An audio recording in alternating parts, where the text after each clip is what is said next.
এই দৃশ্যটি ছোট বাচ্চাদেরকে আপনারা আঁকাতে শেখাতে পারেন সহজেই। কি করতে হবে এজন্য? একটি প্লাস্টিকের স্কেল নিয়ে আর্ট পেপারের উপর সোজা দাগ আঁকতে হবে। দৃশ্যটি সহজ কৌশলে আঁকানো শেখাবো এবং রং করে দেখাবো। দাগ আঁকার পর এখান থেকে একটি পাহাড় আঁকবো আমরা। এরপর এখান থেকে আরেকটি পাহাড় সুন্দর করে আঁকলাম। দুই পাহাড়ের মাঝে সুন্দর করে একটি সূর্য আঁকলাম। চেষ্টা করতে হবে যেন গোল হয়। এরপর এখানে পেন্সিলটা ধরে এভাবে ভাঁজ করে নিচের দিকে নিয়ে আসতে হবে। আবার এখানে পেন্সিল ধরে একই রকম করেই নিচের দিকে নিয়ে আসতে হবে, তবে নিচের দিকে হবে একটু চওড়া হবে। এখন এখান থেকে এভাবে গাছ আঁকবো আমরা। এরপর এখানে একই রকম করে গাছ আঁকলাম। দৃশ্যটা আঁকা শেষ হলো। এই দৃশ্যতে আমরা এখন রং করব।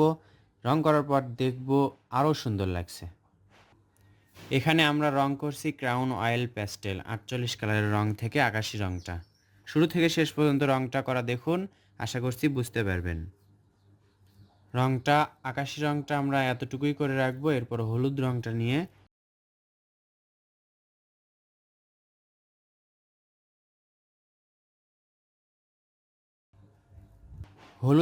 নিয়ে পাহাড়ের ওপর দিয়ে আমরা হালকা করে আঁকলাম এবং সূর্যের ওপরে রশ্মিগুলো আঁকলাম।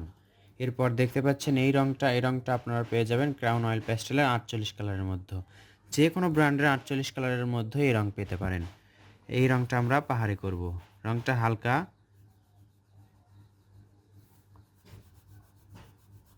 এটা হচ্ছে বেগুনি রঙের হালকা বেগুনি রংটা।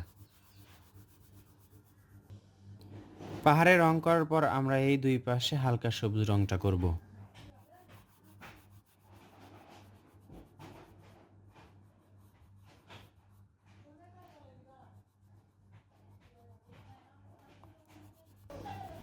দেখতে পাচ্ছেন দৃশ্যতে রং করার পর আস্তে আস্তে সুন্দর এবং প্রাণবন্ত হয়ে উঠছে।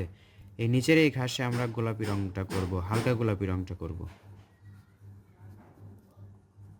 এরপর রং করব আমরা নদীর পানিতে সরু নদীটার দুই পাশে আমরা হালকা আকাশি রংটা করব, হালকা নীল রংটা করব। এভাবে দেখতে পাচ্ছেন এরকম করেই রং করতে হবে।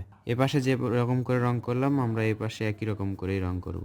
দেখতে পাচ্ছেন, তাহলে নদীটা সুন্দর দেখাবে। হয়ে গেল অল্প সময়ে সুন্দর একটি দৃশ্য। আশা করছি এই দৃশ্যটি আপনি বা ছোট্ট বাচ্চারা সহজেই আঁকতে পারবে এবং রং করতে পারবে। দৃশ্যটি ভালো লাগলে লাইক করবেন, আর এরকম সুন্দর সুন্দর দৃশ্য আঁকার ভিডিও পেতে রংধনু ড্রয়িং চ্যানেলটি সাবস্ক্রাইব করে রাখবেন। আসসালামু আলাইকুম।